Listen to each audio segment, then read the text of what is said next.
안녕하세요. 자, 이제 건축 관계법규 이제 관연도 2017년도 2회차 설명하려고 합니다. 자, 여러분들 교재 415페이지인데요. 415페이지에 나와 있는 제5과목 건축 관계법규에 대한 문제 해설하겠습니다. 81번 문제 보시겠는데요.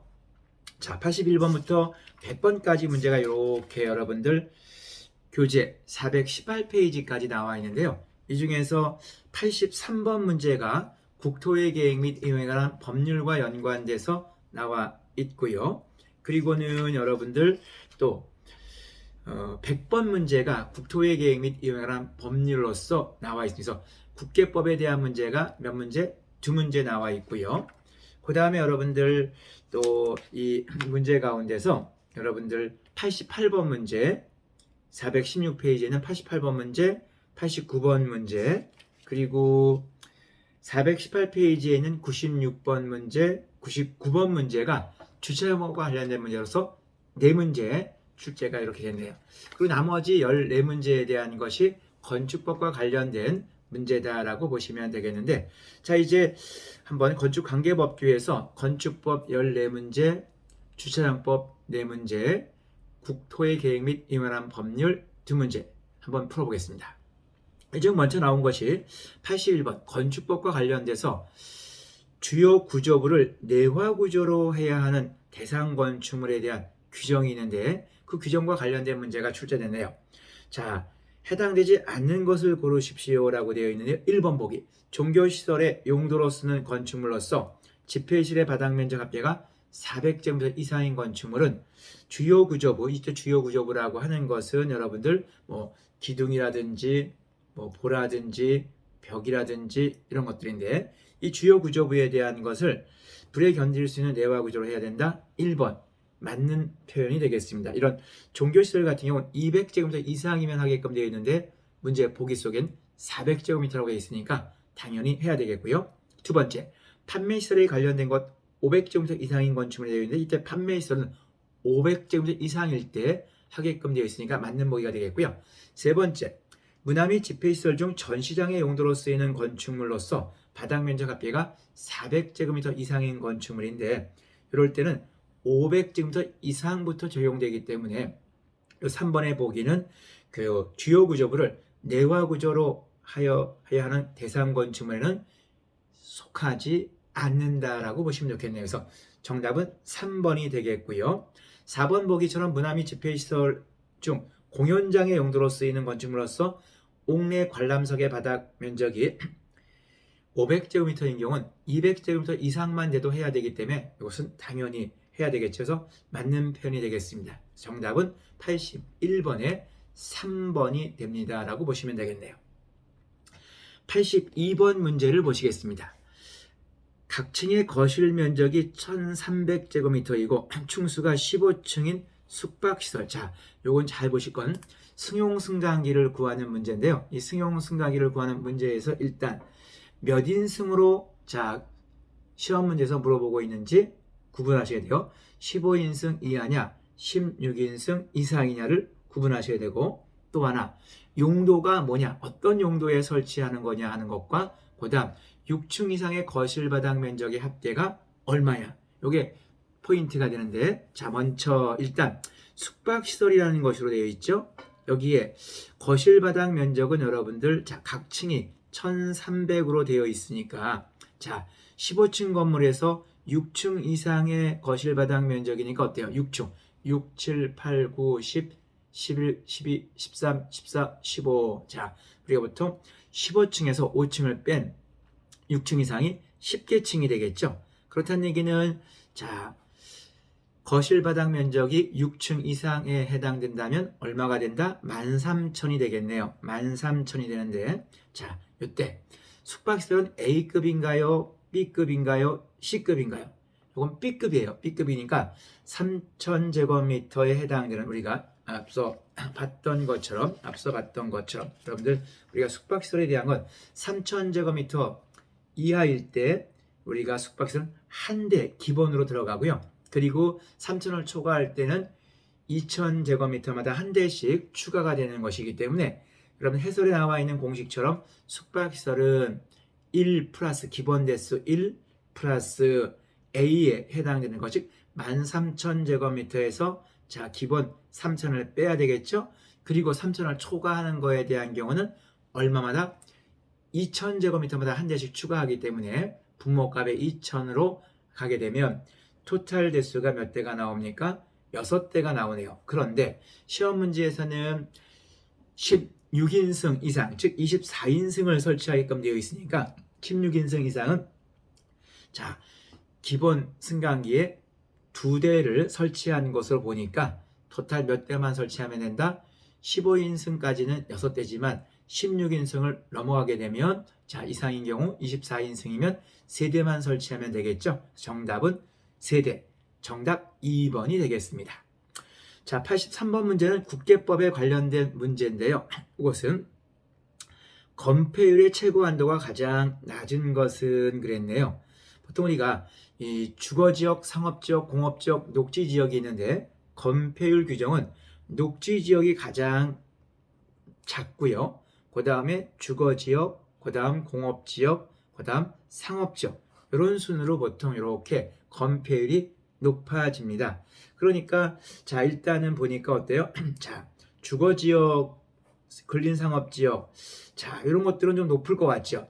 자 근데 보니까 제가 주거지역, 상업지역, 공업지역, 녹지지역 가운데서는 녹지지역이 가장 낮다 그랬는데 녹지지역은 여기 나와 있지 않고 관리지역에 대한 게 나와 있는데 관리지역은 보존관리지역이 있고요, 생산관리지역이 있고 그리고 계획관리지역이 있는데 이때 해당되는 보존관리지역과 생산관리지역은 건폐율의 한도가 20%, 계획관리지역은 40%로 되어 있습니다. 그래서 여기 지금 보기 속에 나와 있는 걸 보니까 준주거지역이죠. 준주거지역 미스프린트네요. 수정해 주시면 되겠고 요게 70%, 생산관리지역, 그 다음에 보존관리지역이 20%, 근린상업지역이 70%, 제1종 전용주거지역과 제2종 전용주거지역이 50, 50으로 되어 있으니까 정답은 2번이 되겠습니다. 84번 문제. 다음은 경사, 지붕경사 아래 설치하여야 하는 대피공간에 대한 기준으로 옳지 않은 것은 그랬네요. 대피공간과 관련된 부분은 1번 특별피난계단 또는 피난계단과 연결하도록 해야 한다. 맞고요. 두 번째 관리사무소 등과 긴급 연락이 가능한 통신시설을 설치할 것 맞고요. 세 번째 대피공간의 면적은 지붕 수평 투영 면적의 10분의 1 이상일 것 맞고요.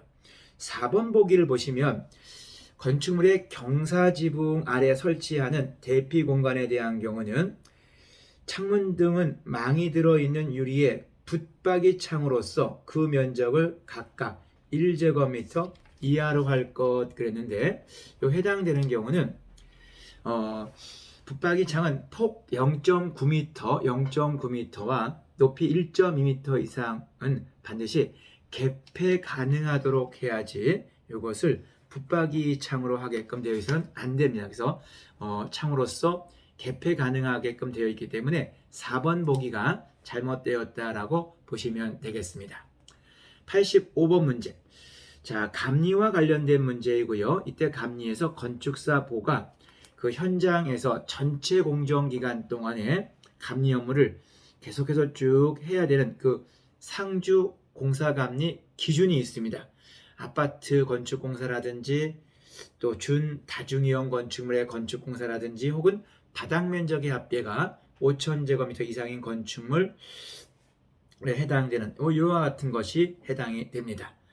물론 여기에서는 그 축사 또는 작물 재배사에 해당되는 건축공사는 제외가 되겠죠. 조금 그 해설에 미스가 약간 있네요. 그 가로가 제외가 이렇게 돼서 즉 바닥 면적 5,000제곱미터인 건축공사까지가 맞게 되어 있고요. 그 다음에 이렇게 가로가 제자 앞에 들어와야 되겠죠. 그래서 제외 축사 또는 작물 재배사는 제외된다 해서 정답은 요 85번의 문제의 정답은 4번. 자, 뭡니까? 바닥 면적 2,000제곱미터인 게 아니라 얼마? 5,000제곱미터는 되어야 한다라고 보시면 되겠죠. 그래서 4번이 잘못된 표현이 되고요. 86번 문제인데요. 이 86번이 좀 까다롭습니다. 어려운데요. 여러분들, 요건 이제 대지 면적 산정과 연관돼서 최소한 대지가 도로에 면하고 있을 때 도로의 폭은 보행이 가능하고 자동차 통행이 가능하면서 통과 도로의 경우는 폭 몇 미터? 4미터 이상을 갖추고 있으면서 이럴 때 두 개의 도로가 교차할 때 교차 각도가 90도 미만이냐 90도 이상이냐에 따라서 그 당해 도로의 너비의 폭과 교차되는 도로의 너비에 있어서 상관관계에 따라서 교차하는 점에서 4m씩 후퇴하는 것이 있고요. 3m씩 후퇴하는 것이 있고 2m씩 후퇴하는 게 있고요. 90도 이상의 각도에서는 3m씩 후퇴하는 게 있고요. 그리고 나머지는 2m씩 모두 후퇴하게끔 되어져 있죠. 자, 요걸 여러분들 좀 정리가 좀 어려우신 분들은 이렇게 외워두시면 좋아요. 일단 90도로 보통 그 시험 문제에서 물어보는 시험이 거의 대부분이기 때문에 직각인 경우에는 아주 큰 도로와 큰 도로가 만날 때, 즉 6m 이상과 8m 미만의 당해 도로와 교차되는 도로가 6m 이상 8m 미만에 만날 때만 3m씩 3m씩 후퇴합니다.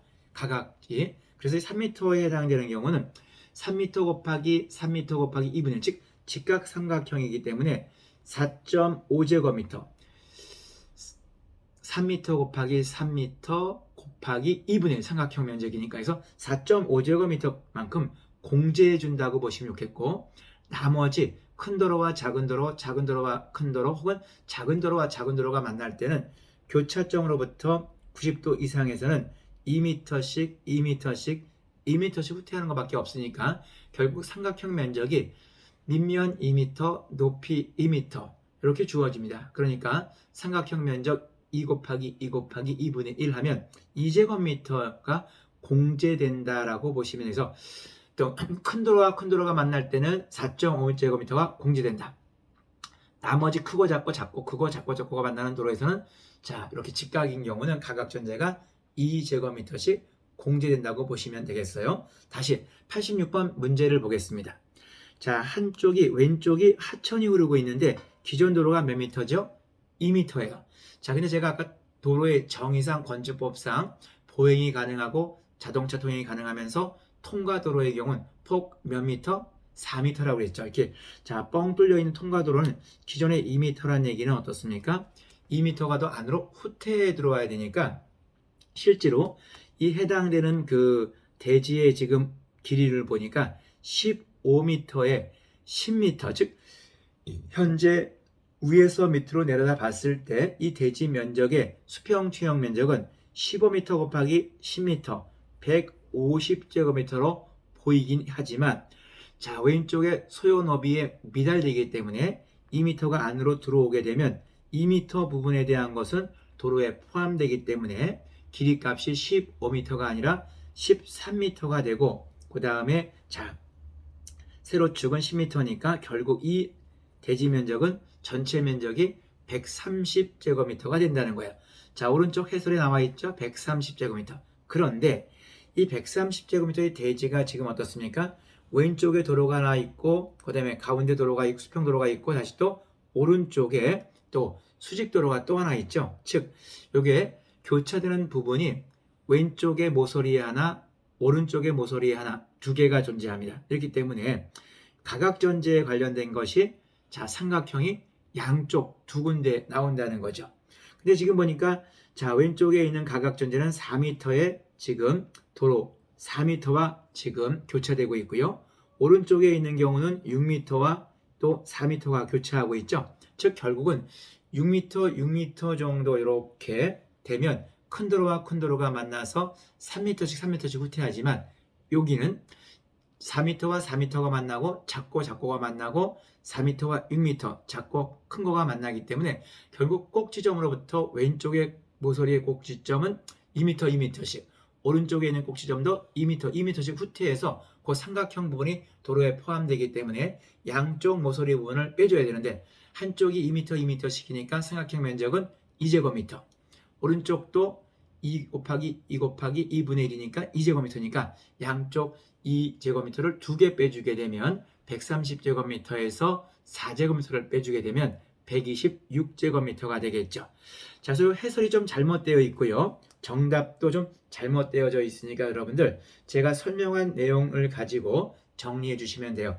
자, 조금 내용이 좀 어렵습니다. 일단 우리가 교차할 때 가각에 대한 후퇴거리 규정이 있어요. 이 후퇴거리 규정이 예각이냐 둔각이냐, 즉 90도 미만이냐 90도 이상이냐에 따라서 표에 나와 있는 것처럼 구분이 되고요. 보통 시험 문제는 90도에서 출제가 되니까 90도 부분에서는 즉 도로가 8m 미만에서 6m 이상, 즉 6m와 7m 도로를 큰 도로로 하고요. 그 다음에 4m 이상에서 6m 미만을 4m, 5m 정수값으로 봐서 보통 제가 큰 도로는 6m와 7m, 작은 도로는 4m와 5m라고 가정하고 이것이 이제 어떻게 교차하느냐에 따라서 후퇴거리가 달라지는데 말씀드렸던 것처럼 3m에 해당되는 경우는 6m 이상 8m 미만의 도로와 오른쪽 6m 이상과 8m 미만의 도로가 만났을 때 3m씩 후퇴하니까 90도 각도에서는 3m 곱하기 3m 곱하기 2분의 1 9제곱미터에서 2분의 1 4.5제곱미터까지 대지 면적이 빠지면서 도로에 포함된다. 그러나 그 나머지 도로 조건에서 만날 때에는 2m씩 2m씩 2m씩만 후퇴하기 때문에 이럴 때 2m씩 후퇴하게 되면 직각 삼각형에서 2m 곱하기 2m 곱하기 2분의 1, 즉 세로 밑변 곱하기 세로 곱하기 2분의 1이니까 2제곱미터씩 후퇴가 되는데 이 그림상으로 보면 어떻습니까? 왼쪽에 모서리 하나, 오른쪽에 모서리 하나가 있으니까 두 군데를 빼줘야 되기 때문에 126제곱미터가 된다고 구분하시면 되겠어요. 조금 어렵네요, 여러분들. 자, 다시 87번 문제로 가겠습니다. 비상용 승강기의 승강장 구조에 대한 경우는 피난층에 있는 승강장의 출입구로부터 도로 또는 공지에 이르는 거리는 30m 이하, 너무 멀리 떨어지지 않게끔 규정해 놓고 있다. 이렇게 보시면 되겠네요. 그래서 30m가 되겠고요. 88번 주차장법 관련된 문제인데 자주 시험 문제에 나오는 것이죠. 보통 일반적인 건축물의 용도는 시설 면적으로 기준합니다. 다만 골프장 같은 경우는 홀당으로 하고요. 골프 연습장 같은 경우는 타석으로 규정하고 있는데 보통 우리가 정기월 18월 기준으로 봤을 때 홀당 10대를 기준으로 합니다. 그래서 5대라고 되어 있는데 1번 보기가 잘못됐고요. 2번 위락시설은 100제곱미터, 종교시설은 150제곱미터, 숙박시설 200제곱미터 당 한 대꼴로 설치하는 건 맞게 표현됐는데 여기 나와 있는 요 시설 면적당 기준은 꼭꼭 기억해 주시고 매회 시험 문제에서 언급되는 중요한 문제 영역이다라고 보시면 되겠습니다. 89번도 주차장법의 문제인데요. 이것은 자 설치 의무가 면제되는 부설 주차장의 규모, 즉 부설 주차장의 설치 의무가 면제되는 부설 주차장의 규모는 주차 대수가 몇 대? 300대 이하에서만 적용된다고 보시면 되겠습니다. 자, 90번 문제로 가겠는데요. 90번 문제는 자 계단과 관련된 문제에서 계단 및 계단 참의 유효 너비에 대한 것을 물어보고 있네요. 이럴 때 그 건축물의 용도에 따라서 차이가 납니다. 근데 어떤 용도로 물어봤죠? 시험 문제에선 초등학교로 물어봤네요. 초등학교 학생들은 어떻습니까? 아무래도 아직까지는 좀 질서가 잘 좀 잡히지 않은 상태이기 때문에 계단을 통해서 많은 안전사고가 발생하기 때문에 이때 이 계단에 해당되는 경우는 계단 및 계단 창은 좀 넓게 150 이상, 그 다음에 단 높이에 대한 경우는 조금 이렇게 낮게 16cm 이하로, 그리고 단 너비는 좀 이렇게 넓게 하게끔 되어 있죠. 26cm 이상으로. 그래서 정답은 초등학교는 계단 및 계단참은 150cm 이렇게 이상으로 안전과 연관되어서 넓게 하게끔 되어 있다고 보시면 되겠습니다. 91번 문제는 건축선에 관련된 부분인데요. 이거 2회 때 했던 문제와 중복되네요, 여러분들. 도로면으로부터 자 높이가 4.5m 이하에 해당되는 출입구, 창문, 그 밖에 이와 유사한 문을 열고 닫을 때 건축선의 수심을 넘으면 안 된다라고 되어 있죠. 근데 넘을 수 있다고 했으니까 4번 보기가 잘못됐다, 이렇게 보시면 되겠네요. 92번 문제는요, 용도 구분에 대한 것인데, 자, 보통 우리가 건축물의 용도를 분류할 때 영업시설이라는 용도는 없다라고 보시면 되겠습니다. 영업시설에 대한 용도, 우리가 건축법상 29가지의 대분류가 있죠. 단독주택, 공동주택, 일종건생, 이종건생 등등 29가지가 있지만 영업시설에 대한 용도의 명칭은 없다, 이렇게 보시면 되겠습니다. 93번 허가를 받거나 신고를 한 건축물을 철거하는 경우 건축물 철거 멸실 신고서의 제출 기준으로 옳은 것은, 이렇게 물어봤는데요. 우리가 건축물의 소유자나 관리자는 건축물이 제로 멸실된 후에는 30일 이내에 하게끔 되어져 있습니다. 자, 그런데 우리가 일반적으로 해야 되는 부분에 대한 경우는 그 철거 멸실 신고에 대한 부분은 신고자가 누구다? 소유자 또는 관리자가 되겠고요. 대상 건물은 허가 대상에 해당이 됩니다. 이럴 때 신고 기간은 철거하는 경우에 있어서는 3일 전까지 하게끔 되어 있고요. 재해로 인해 멸실될 경우에는 멸실 후 30일 이내로 되어 있다. 이렇게 여러분들 구분하시면 되겠습니다. 94번 문제를 보겠습니다. 94번 문제를 보겠는데요. 94번 문제. 자, 이 94번과 관련된 문제는 공동주택에 설치하는 환기 설비에 대한 내용으로서 100세대 이상의 공동주택의 경우는 신축 또는 리모델링하는 공동주택은 시간당 0.5회 이상 환기가 이루어질 수 있도록 자연 환기 설비 또는 기계 환기 설비를 설치하게끔 되어져 있습니다. 95번 문제 중축에 대한 문제인데요. 이것도 앞서 했던 관련된 문제와 연관이 되네요. 자, 속하지 않는 것은 4번. 기준 건축물이 있는 대지에 계구부의 수준을, 이때 기존 건축물이 있는 대지의 건축 면적, 연면적, 층수 또는 높이에 관련된 것이 해당되는 것이지, 이렇게 기존에 해당되는 것에 있어서 계구부 숫자와는 관계가 없다, 이렇게 보시면 되겠습니다. 96번 문제를 보겠는데요. 기계식 주차장, 즉 주차장법 문제네요. 형태에 속하지 않는 것. 자주식과 기계식이 있는데요. 자주식은 지하식, 지평식, 건축물식으로 되어 있고, 기계식에는 지하식, 건축물식, 공작물식으로 되어 있으니까 2번이 해당되지 않는다고 보시면 되겠네요. 97번 특별피난계단 구조에 대한 기준으로서 옳지 않은 것은 물어봤는데, 특별피난계단과 연관된 건 피난계단 가운데 특별하게 만든 겁니다. 그래서 피난 방향으로 열 수 있어야 되고요. 출입구의 유연너비는 0.9m 이상이고요. 그리고 계단은 내화 구조로 하게끔 되어 있고 피난층 또는 지상으로 직접 연결하도록 되어 있습니다. 네 번째 보기를 보시면 노대 및 부속실은 계단실의 내부와 접하는 창문 등을 설치하지 아니할 것 그랬는데 설치하게끔 되어져 있으면서 4번이 잘못된 설명이 되겠고요. 98번 내화구조와 관련된 건데, 이때 내화구조에 있어서 철골조인 경우, 즉 구조가 철근 콘크리트냐 철골 철근 콘크리트냐 혹은 또 벽돌조냐 철골조냐에 따라 달라지는데, 철골조의 경우 피복과 관계없이 내화구조로 인정되는 경우, 이와 관련된 건 계단에 해당된다고 보시면 돼서 1번이 정답인데요. 이 계단과 관련된 것은 철골조는 물론 철근 콘크리트조, 철제로 보강된 콘크리트 블록조, 벽돌조, 석조인 경우 모두 두께와 관계없이 그냥 그 자체만으로 내화구조로 인정된다라고 보시면 되겠습니다. 99번 지하식 또는 건축물식의 노회 주장의 차로에 대한 기준을 이야기하고 있는데, 1번 주차 바닥면으로부터 2.3m, 전에 관련된 문제에서 했던 거죠. 맞고요. 2번 경사로의 차로의 너비는 직선형일 때는 이럴 때는 3.3m가 되겠고요. 1차로와 연관된 부분에서는요. 2차로에 대해서는 6m 이상이 되면서 2번 3m가 잘못됐네요. 1차 우리가 보통 설 때는 3.3m 이상, 최소 3.3m 이상인데 보기는 3.0m라고 했으니까 잘못된 설명이 되겠고요. 3번 경사로의 종단 경사도는 곡선 부분일 때는 14%를 초과하지 아니하고 직선일 때는 17%를 초과하지 않게끔 되어져 있죠. 맞는 설명이 되겠습니다. 자, 마지막 100번 관련된 문제를 말씀드리겠는데, 이 100번에 대한 것은 자연 녹지 지역 안에, 즉 녹지 지역 가운데 자연 녹지 지역 안에 건축할 수 있는 최대 층수에 대한 기준은 몇 층? 4층으로 제한된다라고 보시면 되겠습니다.